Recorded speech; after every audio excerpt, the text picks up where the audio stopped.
તો સુરતમાં ભારે વરસાદની આશંકાએ આર્મીની 2 ટીમો તૈનાત કરાઈ છે। પરિસ્થિતિને પહોંચી વળવા 2 એસડીઆરએફ અને 1 એનડીઆરએફની ટીમ એક્શનમાં છે। ફાયર વિભાગની 16 ટીમો બોટ અને રેસ્ક્યુના સાધનો સાથે એલર્ટ છે। સુરતમાં બપોર બાદ ભારેથી અતિભારે વરસાદ આવશે તેવી શક્યતાઓ હાલ પૂરેપૂરી વ્યક્ત કરાઈ છે। સુરતની અંદર બપોર બાદ અને આવતીકાલે ભારે વરસાદ જે વરસી શકે છે અને તેને તકેદારીમાં ધ્યાનમાં રાખીને જે સરકાર છે તે સતત જે એલર્ટ મોડ ઉપર જોવા મળી રહી છે અને ખાસ કરીને જો ભારે વરસાદ વરસે ખાડીના લેવલ વધી શકે તો લોકોને રેસ્ક્યુ અથવા તો સ્થળાંતર કરવાની જરૂર પડે તેને લઈને ફાયરની ટીમ છે, એસડીઆરએફની ટીમ છે અને સાથે સાથે હવે આર્મીની ટીમ પણ જે છે તે બોલાવવામાં આવી છે। તો આપણી સાથે ફાયર ચીફ ઓફિસર છે તેમની સાથે વાત કરીશું। સાહેબ, કઈ રીતની સ્થિતિ છે, આગાહી અને કઈ રીતની फायर और रेस्क्यू की टीमों कई रीते तैनात करवामां आवी है? जो आगाही है उसको ध्यान में लेते हुए माननीय कमिश्नर श्री ने यहाँ मीटिंग लिया था देर रात को भी, और सुबह से इधर मेयर श्री और कमिश्नर श्री इधर ICCC कंट्रोल रूम में है और बड़े अधिकारी हैं सभी जोन के, और इवैक्यूएशन जितना हो सकता है उतना लो लाइंग एरिया में जहाँ पे खाड़ी विस्तार में पब्लिक रह रही है उनको इवैक्यूएशन कर रहे हैं, शिफ्टिंग कर रहे हैं शेल्टर होम में।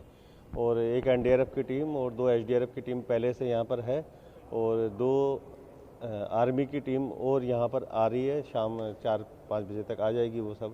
और यहाँ पे जितने भी सभी जोन में 9 जोन है, 9 जोन में सभी को स्थानांतरण की कार्रवाई चल रही है और 16 टीम फायर की जो है बोट के साथ में हर एक जोन में रखी हुई है। कहीं भी अगर ज़रूरत पड़ेगी तो उनको शिफ्टिंग की उसी के हिसाब से कार्रवाई करेंगे। और उसके साथ जो 24 फायर स्टेशन है सभी पे 1-1 टीम, झाड़ वगैरह का या होर्डिंग का गिरने का कोई कॉल आता है तो उनको इमीडिएट रिस्पॉन्ड मिले, इमीडिएट उनको अटेंड कर सके, इस तरीके का। सर, कैसी स्थिति अभी जिस तरीके से आर्मी बुला रही है, एनडीआरएफ की स्टैंड बाई टीम रखी है, क्या स्थिति हो सकती है? तो लोगों को क्या सूचना? लोगों को मैं यही बोलना चाहूँगा कि अपने घर से अननेसेसरी बाहर नहीं निकले, जितना हो सके घर में रहे।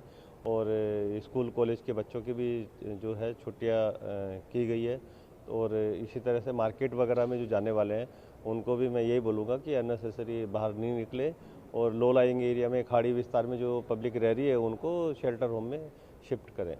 જે રીતે ફાયર ચીફ ઓફિસર કહી રહ્યા છે, ખાસ કરીને 16 જેટલી જે ફાયરની અલગ અલગ ટીમો છે, અલગ અલગ ઝોનની અંદર તૈનાત કરાઈ છે, એસડીઆરએફ એનડીઆરએફની ટીમ અને સાથે સાથે આર્મીની 2 ટીમ પણ જે બોલાવવામાં આવી છે, કારણ કે જે રીતે અત્યારે જે હવામાન વિભાગ તરફથી આગાહી કરવામાં આવી છે અને તેને તકેદારીને ધ્યાનમાં રાખીને આ કામગીરી છે તે કરવામાં આવી રહી છે।